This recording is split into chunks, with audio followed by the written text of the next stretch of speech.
Welcome to the Science of Self, where you learn to improve your life from the inside out. Today is Thursday, September 15th, 2022. If you're feeling hungry today, it might be for good reason. Today is National Cheese Toast Day, National Linguine Day, National Double Cheeseburger Day, and, to follow up, National Creme de Menthe Day. And with all that, let's get right into today's episode. From The Science of Being Lucky, from author Nick Trenton, we see that the only way to improve our luck is to focus on being prepared to strike when a lucky chance does come our way. If luck equals preparation plus opportunity, then we have the following two components that make up luck. Opportunity.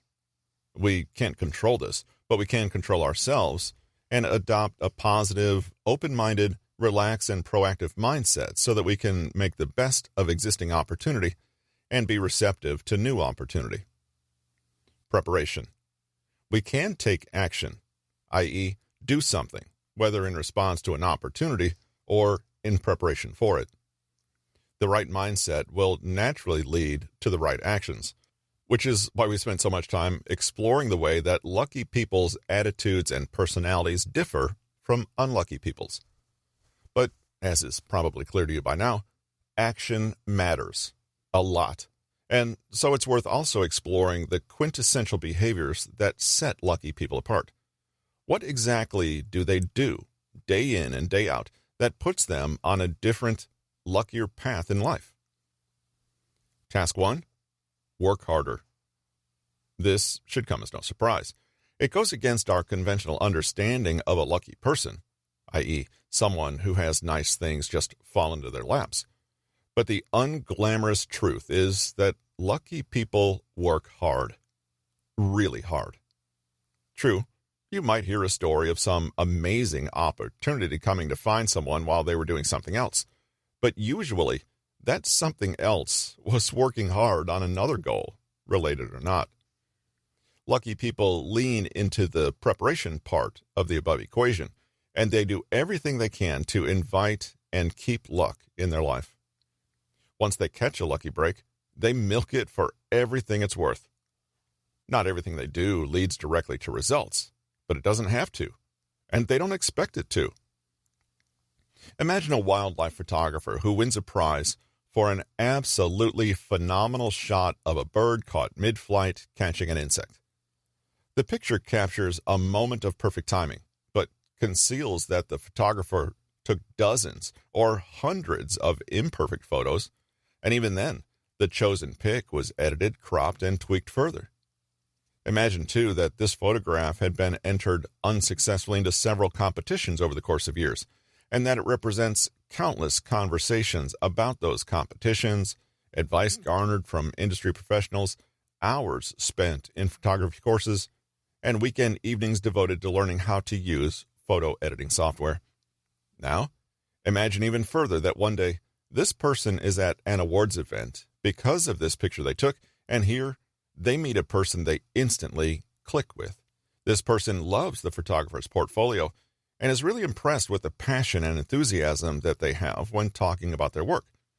Spontaneously say, "Hey, I'm working on this new film project, and I'd love to have someone like you on our team. What do you say?"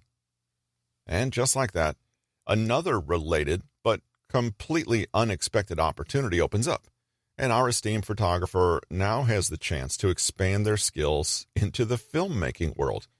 It's luck, yes, but luck riding on the back of lots and lots of hard work. Meeting the filmmaker at the awards event was pure chance. But there were two things that made the photographer able to grasp that chance and run with it. The cumulative results of all the work they'd done so far, i.e. the winning photo, and their enthusiasm when talking about their photography passion. More on this in just a moment. Whatever it is you're trying to achieve, put in the hours. Imagine you're laying the groundwork so that when your chance arrives, everything is in place, ready and waiting for it. Create and build things that you can point to with pride. Practice a skill that's valuable to others and can be transferred to other areas of life like coding, public speaking, a new language, or even general business skills.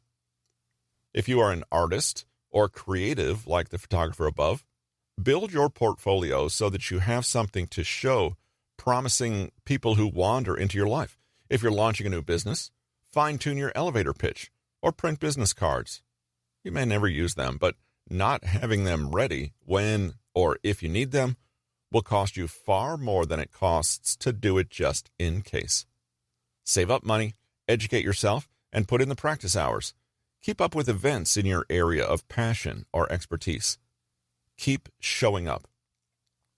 Even if it doesn't immediately feel like it, by doing so, you're making daily contributions to an investment that may well pay off one day. Remember, though, to maintain the right mindset, keep reminding yourself that your efforts do have an impact and that you may need to be resilient and patient enough to hang in there until that impact manifests. Remember also that effort needs to be intelligent. Keep consistent and don't give up. But if something genuinely isn't working, don't be afraid to adapt and try something else. Task 2. Use the luck surface area theory. Let's return to our photographer friend and imagine that things had played out a little differently for him. Let's imagine that he worked really hard to hone his craft, took pains to take an amazing photo, submitted it everywhere, and then won the award at the ceremony, and then went home. Or imagine that he stayed, but since he felt intimidated by all the people there and a little unconfident in himself, he spent the evening being a phony, i.e., trying to impress others by talking about the things he thought he was supposed to talk about. Noticing everyone was a filmmaker, he launches into the discussions about various films, but comes across as insecure and a faker. Remember self-fulfilling prophecies? The people at the ceremony aren't really impressed and forget about him soon after. He put in just as much hard work as in our previous example, but in this story, he doesn't meet the filmmaker who offers him the opportunity of a lifetime. The dominoes set in motion by his initial hard work stop falling, and the luck runs out. What's happened here? According to the surface area theory of luck, he's reduced his overall exposure to luck. The hard work stayed the same, but something else disappeared from the equation. The truth is that success is not a linear path, and lucky breaks emerge when a special combination of forces come together to make them possible. Hard work, grit, and resilience, education, knowing how to hustle, perseverance, connections. Which matters most? Well, they all matter when they work together. Enter Jason Roberts, who coined the term luck surface area. To put it briefly, luck surface area is the degree of action to take concerning your passion, plus the number of people you share that passion with. In other words, action plus communication. Like for our photographer, his success resulted from a combination of his persistent hard work and the effective communication of his passion with the people that mattered. How do you know which people will matter? Well, you don't. That's why you have to communicate your passion to as many people as possible. His equation goes as follows. Luck equals doing times telling. Basically, luck is a result of the interaction between acting towards your passion and speaking up to others about it. Imagine a graph where the x-axis is telling and the y-axis is doing, and the resulting surface area of the square they create represents the potential for luck. The more you tell people about your passion, the further along the x-axis you travel. But if you don't pair that with hard work, you end up with a flattish rectangle with a small area. Similarly, if you put in loads of hard work but don't pair that with broadcasting your process, your surface area also isn't great. You need both for the biggest possible surface area. Expertise and connections. Hard work and lucky breaks that come from others, acting and sharing, and telling others about the actions you're taking. So, while we've seen time and again that taking action is what really moves the needle when it comes to bringing luck into your life, it needs to be an action that is shared, broadcast, and talked about. Your luck will be directly proportional to the degree to which you actually do something about your passion, combined with the number of people you communicate this passion to. It's all hard work. It's all about passion. It's not what you know, it's who you know. It turns out that all of the above are true. Let's see how we can put this theory into practice and start bringing in the serendipity. Step 1. Think carefully about an area in life where you're trying to cultivate more luck, be it work or relationships or creative pursuits. Step 2. Draw a simple graph with telling on the x-axis and doing on the y-axis. Thinking about the past month, how much work did you do in this area of life? Imagine that on a scale of 1 to 10, that 10 is doing all you can to be the best of your abilities. Similarly, ask yourself how often you've spoken to others about your project or goals, and to how many different people. Score 10 if you speak often and to more than a handful of people. Step 3. Draw the square and observe your total luck surface area. Now you can visually see if you're not doing enough of one or the other, or both. Step 4. Based on what you find, commit to taking one step towards increasing the surface area. This could be by setting yourself the goal of talking to one new person per week about your passion, dedicating an extra hour every day to learning or building, or something in between. Step 5. Don't stop there. Pay close attention to the results these actions produce. Notice what works and, you guessed it, do more of that. You may discover that you score low on both doing and telling. In this case, lucky you. It means that any action you take to increase either quantity will improve your overall luck exposure. Should you find that your surface area is actually pretty good already, then simply imagine a third dimension of time and trust that if you keep going as you are, consistency and persistence will pay off. As you consider the actions you'll take and the way you'll share your message, bear in mind what we've covered in previous chapters about a lucky mindset and thought patterns. Be resilient and patient, stay optimistic, and don't get too neurotic about anything. Let's look at some examples. You're looking for a new job but aren't having any luck. You follow the above process to check in on your luck surface area. You discover that while you're putting in hours submitting resumes, doing interviews, and chatting to recruiters, you actually are spending barely any time just talking to people about your mission. In fact, you realize that most of your social circle don't even know you're looking for a job. Oops. You take action. You go on social media to let everyone know who you are and what you're looking for. You even ask close friends to ask around for you and see if anyone knows anyone looking for someone like you. These so-called weak connections, i.e. friends of friends of friends, are sometimes the most valuable in generating luck. Your friend's mom knows a guy whose wife teaches a course in the field you're trying to find work in. It's a long shot, but a few careful conversations and questions later, you get a mutual friend to introduce you. At first, you just approach her, not looking for a job, but to ask her advice in general and make a networking connection. You have a nice chat, but she says she can't help you. However, she knows an ex-student who started working for a company that was seemingly always hiring. She gives you their details. You reach out, mention her name, and get on a phone call with the director. He tells you they're not hiring, but he'll be in touch if anything comes up. A full month later, you finally hear from him. He doesn't want to hire you, but a colleague does. And are you interested? You say yes, and luckily for you, you got a million different versions of a brilliant resume on hand, and so you can immediately jump in, prepared and ready for anything.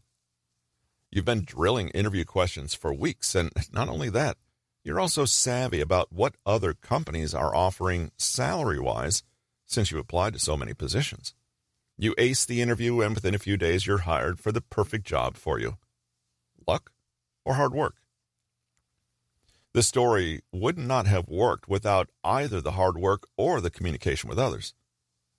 The luck surface area theory explains how luck is a function of how proactive we are and the relationships we're able to build with others. Let's look at another example. Let's say you're trying to fulfill your lifelong dream of having a book published. You've had this dream since childhood, and everyone who knows you knows that this is your mission in life. But it occurs to you that there may be an imbalance between doing and telling. While you tell everyone who will listen about your grand ideas for the book's structure, the ideas you want to share and why, when you sit down to draw the graph mapping out your luck surface area, you're surprised to see how little action you're actually taking towards this goal. In fact, the book is only half written, and you haven't added to it in months. You already know that lucky breaks happen to those who boldly share their dreams and broadcast their goals, but you may have taken things too far because you realize that you haven't written a book yet. You realize you need a concrete action plan, so you commit to taking steps to write every day. You set a goal, let's say 1,000 words, and when you speak to people, you're sure to tell them about what you're doing and what progress you've made. From their point of view, you're not just talking excitedly anymore, you're doing something. Finally, consider an example where the doing and the telling are both low. Perhaps it's time to admit to yourself if you are quietly harboring a dream that you've never told anyone about and you've never taken any steps to realize. Maybe you're a proponent of the law of attraction and are still quietly hoping that wanting good things hard enough will somehow make them happen. Or maybe you lack faith and confidence in yourself, and your lack of luck in this area is a manifestation of the fact that you're not yet completely committed to this goal. The luck surface area exercise is not meant to make you feel bad for what you're not doing or not doing enough of. It's meant to help you identify those places in life that will most reward you if you pour your energy into them. What a shame to waste energy and time on things that will only yield a small result, if anything. If there's not enough doing, then find a way today to take action. Set up a small goal in the right direction and then accomplish it. Create or build something. For example, write a chapter, make a business plan, or work on your website. Learn something. Ask yourself what lack of knowledge is currently getting in the way and commit to figuring out more about that area. Get organized. Tidy up your office. Create a new filing system to keep track of documents or plan your month ahead in detail. Solve problems. Ask for help. Get rid of what isn't working and strategize so that obstacles feel a little smaller going forward. If there's not enough telling, then find a way today to start speaking up about your passion. If you introduce yourself to someone new, share a few details about what you're working on and allow your excitement to show. Brag a little if you want to. Deliberately ask others to hold you accountable or partner up with people who have projects of their own so you can regularly touch base and compare notes. Tell people whom you don't even necessarily think can help you in any way. You never know. Share your plans with people you admire and respect. This will give shape and definition to your goals, as well as motivate you to achieve your goals. Plus, these are the people most likely to have insights or opportunities for you. Don't just share your triumphs. If you're having difficulties, speak up. Help and solutions may come specifically because you asked for them. Ask for advice and insight from others as a way to share your mission. The surface area theory is all about the interaction between telling and doing. So as best you can, try to make your telling support your doing and your doing support your telling. Make connections with new people and then take actions that nurture that new relationship. Work hard and then share the results of that effort with others. Tell people what fires you up and why, and when they show an interest, be ready to run with it and convert it into action. Task 3. Visualize and repeat affirmations. The third method we're going to put under the microscope is the visualization and affirmation method. These two distinct but related techniques can be powerful tools towards building a lucky and more fortuitous life. Visualization entails thinking about the goals we want to accomplish or the things we want to attain in our lives, and using our imagination to generate an image of those things in our minds. There is no discrimination about what types of good fortune you can visualize having. Physical, emotional, mental, and spiritual are all fair game. The key to good visualization is vividness. You want to conjure up an image that is as detailed and rich as possible. You can do this not only by drawing on all five of your senses, but by remembering to include thoughts and emotions in the images you're visualizing. You might, for example, visualize yourself being in the best physical shape of your life, parking your Land Rover in the garage of your mansion, or being welcomed home by your ideal spouse and adoring children as you walk through the door. Another version of this is to create what's known as a vision board, where you put a picture of everything you want to achieve or attain on a whiteboard so you can see it daily. What's key in visualizing is to form as detailed a mental image as possible of what you want to achieve or attain. It may take time. You'd be surprised how often people think they know what they want, right up until they try to visualize it and realize that they're unclear on the defaults, or once they immerse themselves in the vision, they see that it's not quite what they wanted. Visualizing makes things happen, but it helps you find clarity and focus on your goals. The second part of this technique is to repeat positive affirmations about your goals and desires as you maintain the mental image of yourself having achieved and acquired these things in your mind. In other words, you're repeating to yourself phrases about what you want to accomplish and attain.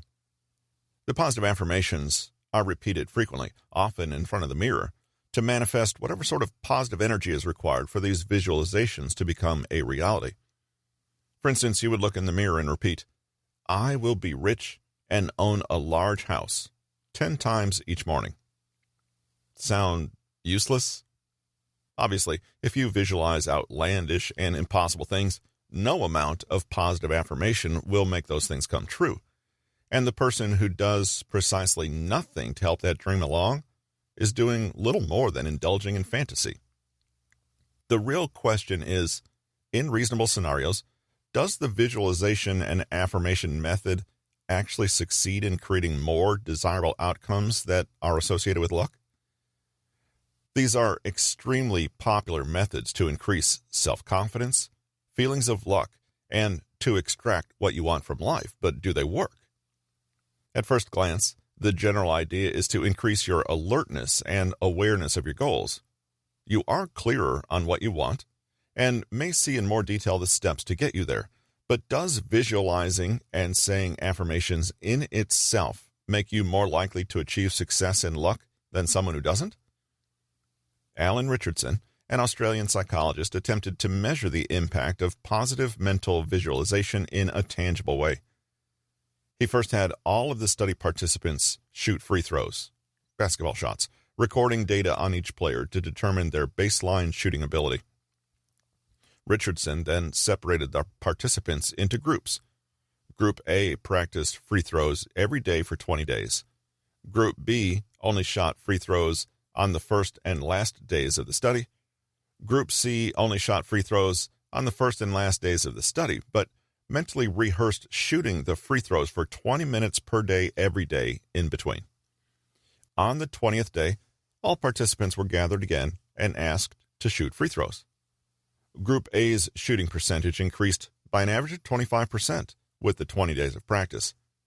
Group B, unsurprisingly, didn't show any improvement from their performances on the first day. The discovery of the experiment, though, was that Group C's shooting percentage increased by an average of 24%, almost identical to Group A. This occurred despite the fact that Group A had physically practiced shooting free throws for 20 days, while Group C hadn't actually touched a basketball since the first day of the study. Exciting result, right?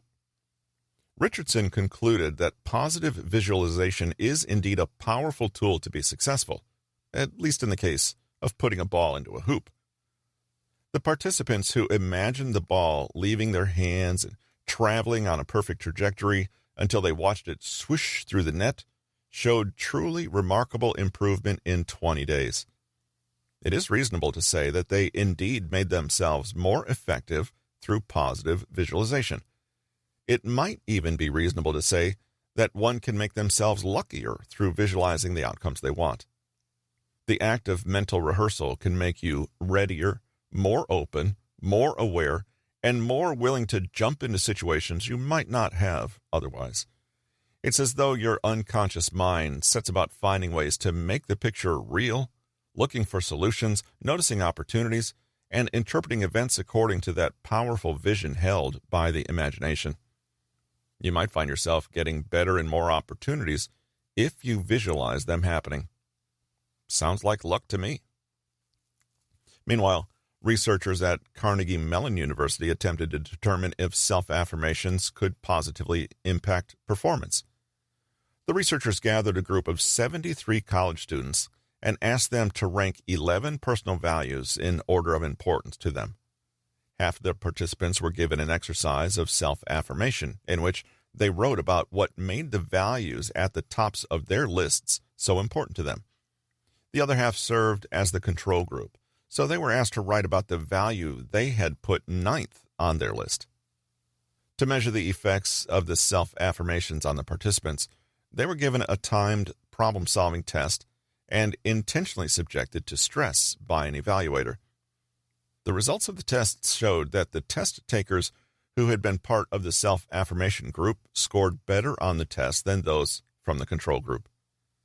These results indicated that self-affirmations can be a beneficial tool that people can use to remain calm and think flexibly while under pressure.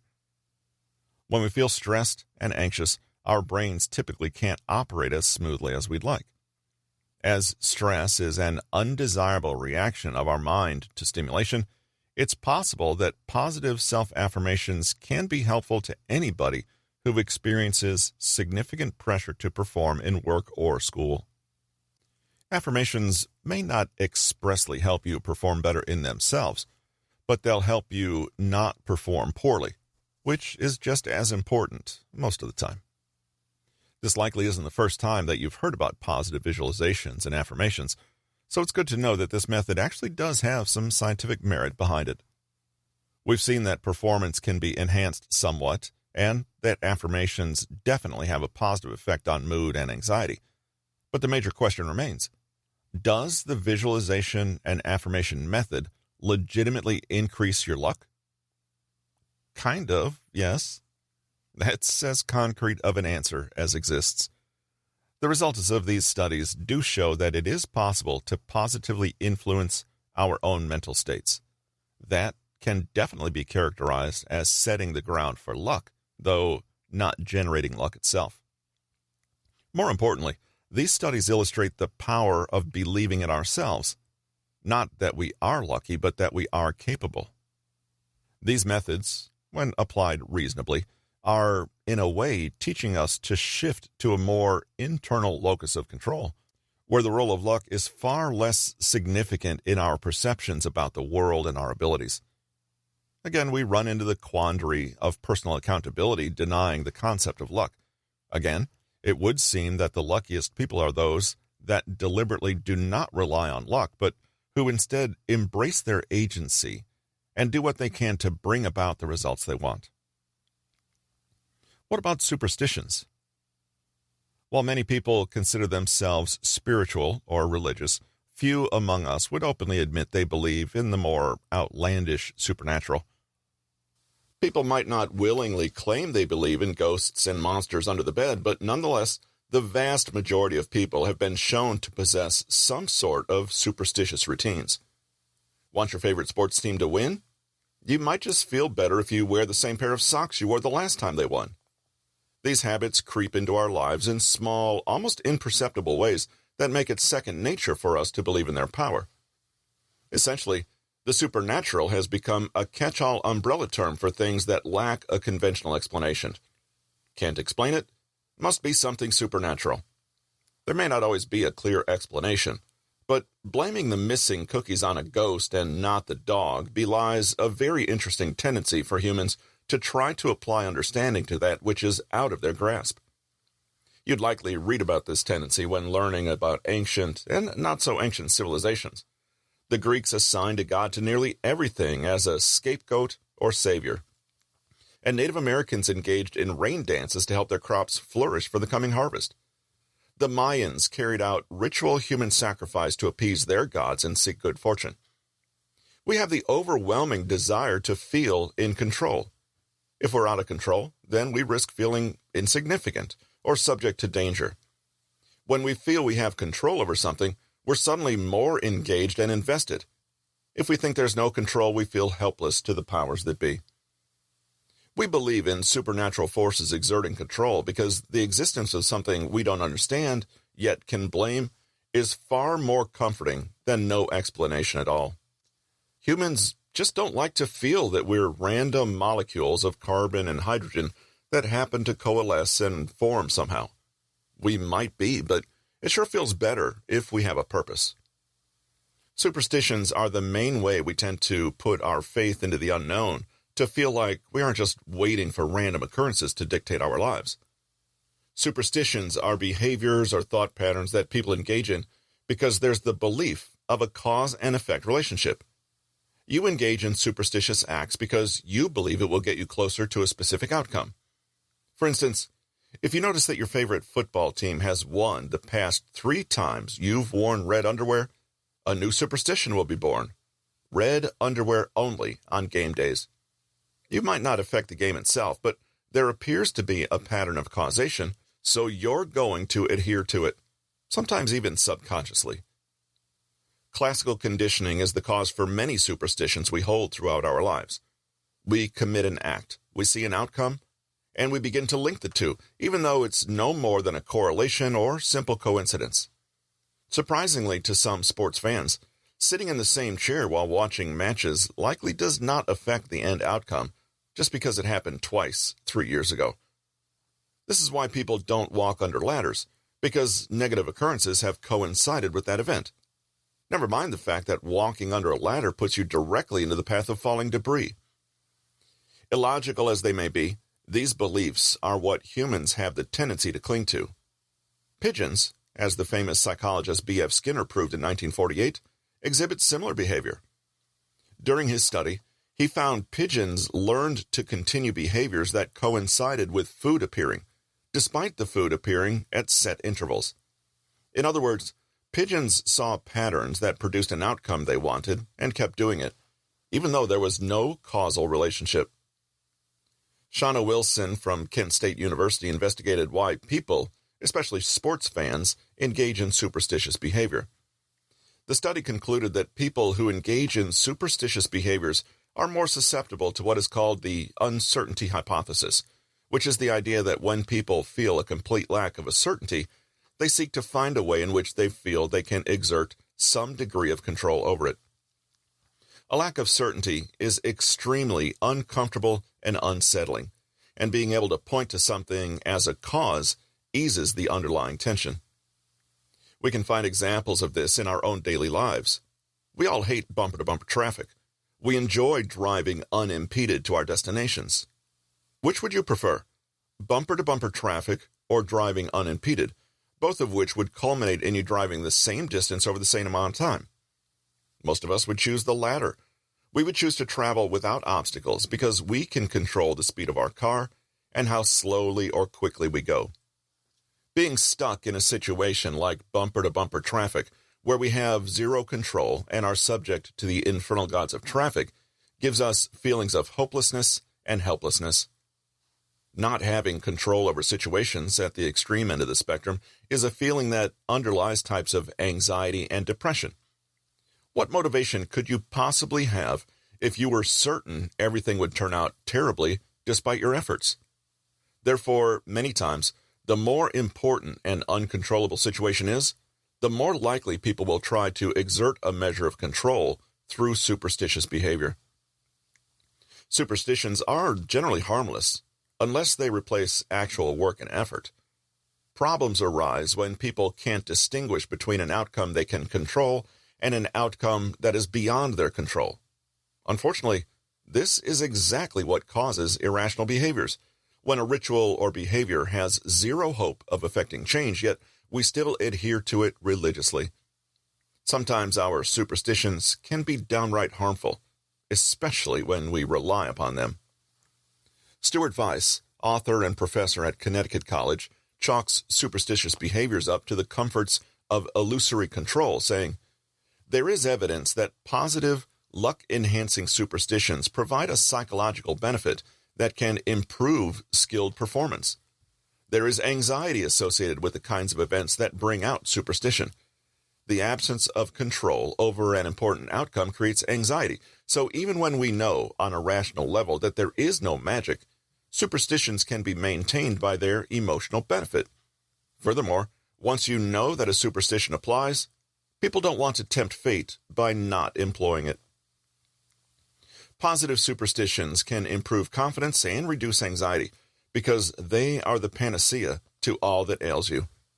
If you're shy about a job interview and you always wear lucky socks during job interviews, you're going in with a head full of confidence because you feel you're complete and fully armed for battle. This is positive and can be helpful in providing a psychological advantage over not having any superstitious behaviors at all. These help us complete the self-fulfilling prophecy, where if we think we are, because of a superstitious behavior anyway, then we are. Superstitions are extremely easy to acquire, and they're likely more widespread than you realize. Our brains are fooling us into a sense of illusory control because it feels more comfortable that way. However, that comfort can distort reality in detrimental ways, or beneficial ways, depending on how we use them. Takeaways. Our luck comes in part from our behaviors and choices, and those in turn come from our mindset and the way we think. If luck equals preparation plus opportunity, and we cannot control what opportunities come our way, then it means the only way to improve our luck is to focus on being prepared to strike when a lucky chance does come our way. An obvious way to bring more luck to your life is to work hard, even if the results are far off or not guaranteed. Hard work isn't all that matters, though. The surface area theory of luck explains that our luck is a result of both doing and telling, i.e., hard work combined with how ready we are to talk about our passion with others. You can construct your own doing-telling graph to determine where you need to put your efforts to increase your luck. We can also increase luck by using the methods of visualization and positive affirmations. Both have been shown scientifically to improve performance and lead to better outcomes. To work well, visualizations have to be rich and vivid, and affirmations have to be said regularly. Naturally, both work best when paired with concrete action taken towards your goals. Superstitious behaviors are a human tendency that evolved in the face of uncertainty as a way to feel in control. There is no magic, but belief in the power of a superstition can be powerful in itself. The best superstitions, however, are those that encourage an internal locus of control and which don't distort our perception of what is and isn't under our control.